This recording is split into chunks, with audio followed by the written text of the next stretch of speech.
പ്രവാസലോകത്തെ വാർത്തകൾ. യുഎഇയിൽ വിവിധ ഭാഗങ്ങളിൽ അതിശക്തമായ മഴയാണ് റിപ്പോർട്ട് ചെയ്തിരിക്കുന്നത്. വരും ദിവസങ്ങളിലും കനത്ത മഴയ്ക്കും ശക്തമായ കാറ്റിനും സാധ്യതയുണ്ടെന്ന് കാലാവസ്ഥാ നിരീക്ഷണ കേന്ദ്രം മുന്നറിയിപ്പ് നൽകി. മഴ മുന്നറിയിപ്പുകളും നിർദ്ദേശങ്ങളും ലംഘിച്ചാൽ പിഴ നൽകേണ്ടി വരുമെന്നും അധികൃതർ അറിയിച്ചു. നാഷണൽ സെന്റർ ഓഫ് മെറ്റീരിയോളജി നൽകുന്ന വിവരമനുസരിച്ച് ഇന്നലെ യുഎഇയിൽ മിക്ക സ്ഥലങ്ങളിലും രാവിലെ മുതൽ കനത്ത മഴയാണ് ലഭിച്ചത്. ഇടിമിന്നലും ശക്തമായ കാറ്റും ഉണ്ടായിരുന്നു. ചില സ്ഥലങ്ങളിൽ ഇന്നലെ വൈകുന്നേരം വരെ മഴ നീളുകയും വെള്ളം കയറുകയും ചെയ്തു. യുഎഇയിലുടനീളം ഞായറാഴ്ച ഭാഗികമായി മേഘാവൃതമായ കാലാവസ്ഥയായിരിക്കും ഉണ്ടാവുക എന്നാണ് അറിയിപ്പ്. കൂടാതെ ദുബായ്, അബുദാബി, ഷാർജ തുടങ്ങിയ എമിറേറ്റുകളിൽ താപനില കുറയാനും മഴ പെയ്യാനും സാധ്യതയുണ്ട്. അതേസമയം മഴ ആസ്വദിക്കാൻ ഇറങ്ങുന്നവർ ചില കാര്യങ്ങൾ പ്രത്യേകം ശ്രദ്ധിക്കണം. ഇല്ലെങ്കിൽ നിയമങ്ങൾ ലംഘിച്ചാൽ വൻ തുക പിഴയായി നൽകേണ്ടി വരും. മഴ സമയത്ത് അധികൃതർ ചില കർശന നിർദ്ദേശങ്ങൾ നൽകാറുണ്ട്.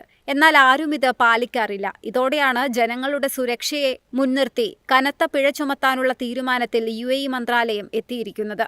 താഴ്വരകളിലേക്കുള്ള പ്രവേശനം കർശനമായി നിരോധിച്ചു. മഴ സമയങ്ങളിൽ മഴവെള്ളപ്പാച്ചിലുള്ള താഴ്വരകളിലോ വെള്ളപ്പൊക്കമുള്ള സ്ഥലങ്ങളിലോ വാഹനം ഇറക്കിയാൽ 2000 ദിർഹം പിഴയും 23 ബ്ലാക്ക് പോയിന്റുകളും ലഭിക്കും. കൂടാതെ 60 ദിവസത്തേക്ക് നിങ്ങളുടെ വാഹനം കണ്ടുകെട്ടുകയും ചെയ്യും. News desk MyFin TV. വിമാന ടിക്കറ്റ് നിരക്ക് വർദ്ധിച്ചേക്കുമെന്ന് റിപ്പോർട്ട്. ആഗോളതലത്തിൽ എണ്ണവില വർദ്ധിക്കുന്നത് വിമാന കമ്പനികൾക്ക് പ്രതിസന്ധി സൃഷ്ടിക്കുന്നു. ടിക്കറ്റ് നിരക്കിലെ വർധന പ്രവാസികളടക്കമുള്ള യാത്രക്കാർക്ക് തിരിച്ചടിയാകും. വിമാന ഇന്ധനത്തിന്റെ വില ഏപ്രിൽ 1 മുതൽ പരിഷ്കരിക്കും. ഓരോ മാസത്തെയും ആദ്യ ദിവസമാണ് ATF വില നിശ്ചയിക്കുന്നത്. അതിനാൽ യുദ്ധത്തിന്റെ ആഘാതം ഏപ്രിൽ 1 മുതൽ പ്രകടമായേക്കാമെന്നും രാം മോഹൻ നായിഡു പറഞ്ഞു. പശ്ചിമേഷ്യയിലെ സംഘർഷം വിമാന കമ്പനികളുടെ സാമ്പത്തിക ഭദ്രതയെയും പ്രവർത്തനങ്ങളെയും ബാധിച്ചേക്കാം. ഇക്കാര്യത്തിൽ സർക്കാർ വിമാന കമ്പനികളുമായി നിരന്തരം ആശയവിനിമയം നടത്തുന്നുണ്ട്. യാത്രാ നിരക്ക് അമിതമായി വർദ്ധിക്കുന്നത് തടയാനും യാത്രക്കാരുടെ മേലുള്ള ഭാരം കുറയ്ക്കാനും സർക്കാർ ശ്രമിക്കുന്നുണ്ട്.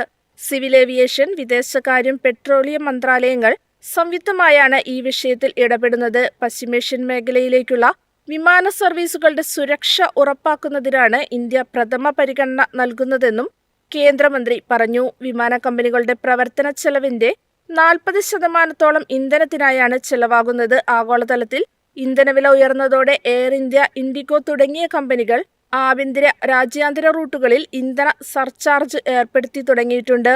ഗൾഫ് രാജ്യങ്ങളിലേക്ക് സ്ഥിരമായി യാത്ര ചെയ്യുന്ന മലയാളികൾക്ക് യാത്രാ ചെലവ് കുത്തനെ ഉയരാനും അടിയന്തര സാഹചര്യങ്ങളിൽ നാട്ടിലേക്ക് വരുന്നത് കൂടുതൽ സാമ്പത്തിക ഭാരം അടിച്ചേൽപ്പിക്കാനും കാരണമായേക്കാം. News desk MyFin TV. എളുപ്പത്തിൽ സമ്പാദ്യം വളർത്താം. ഇന്ന് തന്നെ മൈഫിൻ ടിവി ആപ്പ് ഡൗൺലോഡ് ചെയ്യൂ.